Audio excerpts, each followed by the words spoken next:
il faut parfois réaménager l'espace dans un chantier pétrolier, détruire et reconstruire de nouvelles structures d'entreposage.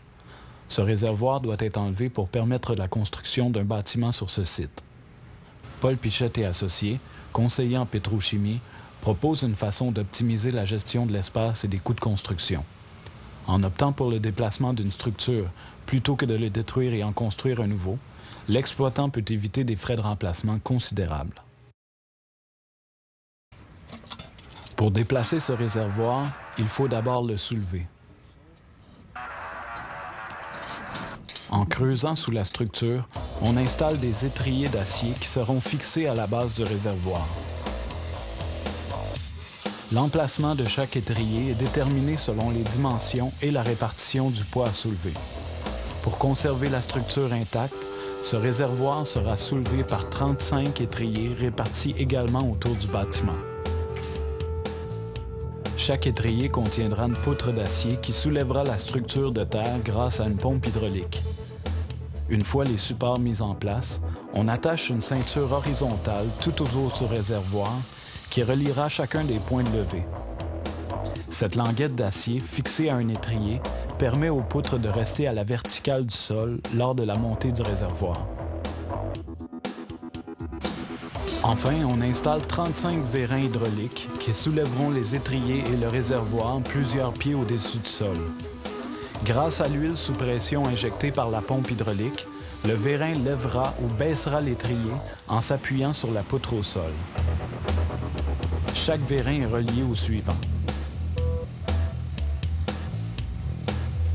L'huile comprimée qui arrive par les boyaux permet de soulever le réservoir ou le remettre au sol par la suite.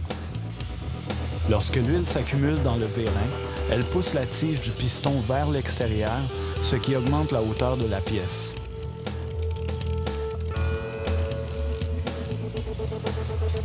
Les 35 vérins seront reliés par 2 séries de boyaux qui conduiront l'huile comprimée à l'intérieur de chaque vérin. La pompe hydraulique est la pièce maîtresse du déplacement du réservoir. En fournissant l'entrée d'huile dans les vérins, elle soutient tout le poids du réservoir. Grâce à un système pressurisé à plus de 8000 livres par pouce carré, l'huile de cette pompe élèvera le réservoir au-dessus du sol et le remettra à son nouvel emplacement à la fin. En variant la hauteur du réservoir 6 pouces à la fois, il est possible de l'élever plusieurs pieds au-dessus du sol. Le même procédé sera utilisé pour remettre le réservoir sur le sol.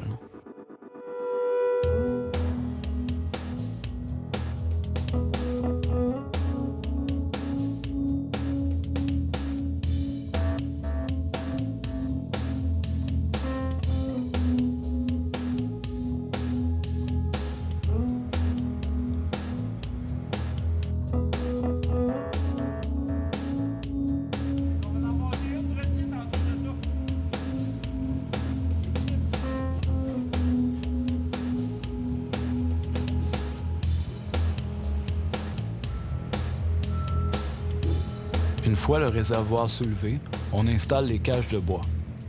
Bien qu'elles ne supporteront jamais le poids du réservoir, les cages servent à prévenir tout risque d'affaissement de la structure.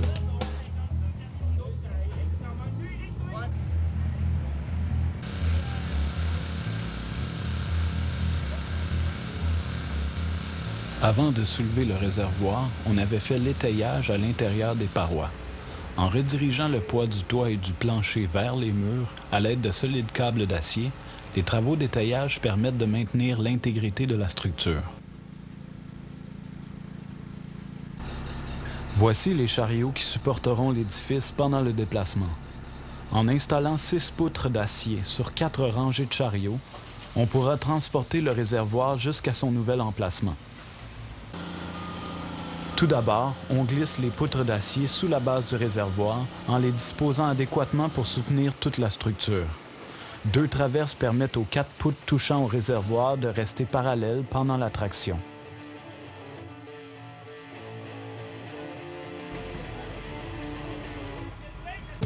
La plus grande partie du poids du réservoir sera absorbée par les chariots. En les fixant aux 4 poutres parallèles, les chariots pourront faire rouler ce réservoir de 800 000 livres. Chaque chariot est attaché à la poutre par une tige de piston qui permet de varier la hauteur du chariot. En répartissant le poids assumé par chaque vérin, il devient possible de garder le réservoir bien droit tout en s'ajustant aux irrégularités du terrain.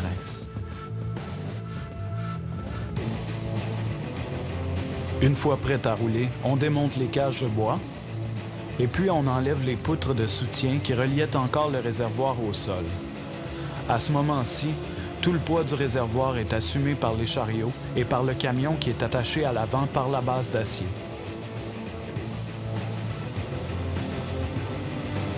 Pour assurer la meilleure traction possible, il est nécessaire d'aplanir le terrain qui sera emprunté pendant le trajet.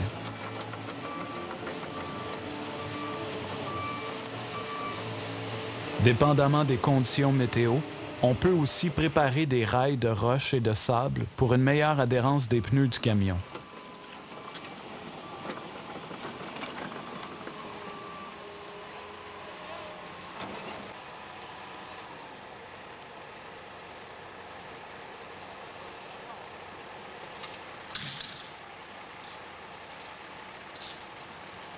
Pour plus de puissance, mais surtout pour garder les roues du camion au sol, on attache la pelle mécanique à l'avant du camion.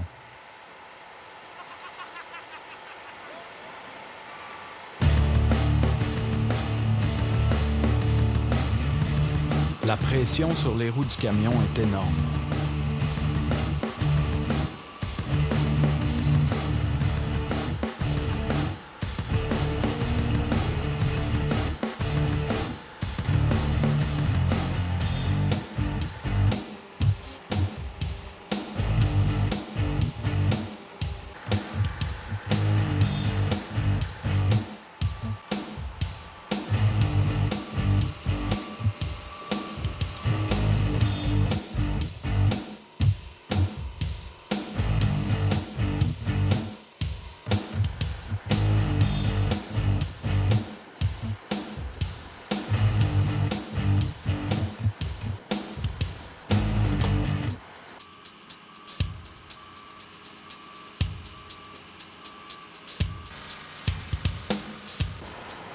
À cause de l'irrégularité du sol, il arrive qu'une ligne de roue dérape de son chemin.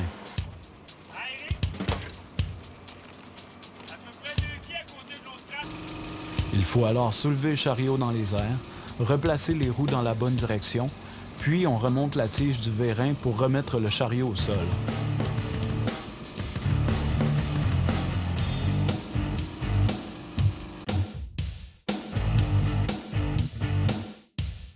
À chaque fois, remettre le réservoir en mouvement nécessite un effort colossal.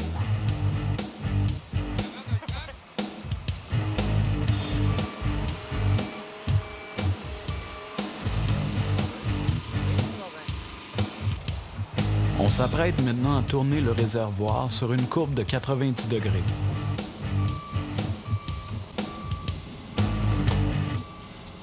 En réalignant les roues dans la direction du camion, et en adaptant le terrain, il est possible de déplacer le réservoir malgré les différences d'élévation et la complexité du trajet. Plus d'1 kilomètre plus loin, le réservoir arrive à son nouvel emplacement.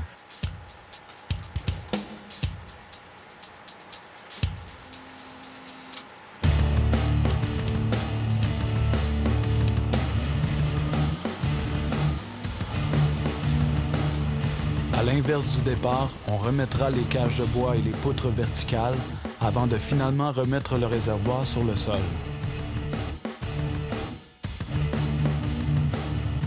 Le déplacement de structures lourdes peut s'avérer un atout important dans l'entreposage pétrolier. En économisant temps et matériaux, l'expertise de Paul Pichette et Associés propose une solution optimale adaptée aux besoins spécifiques du chantier.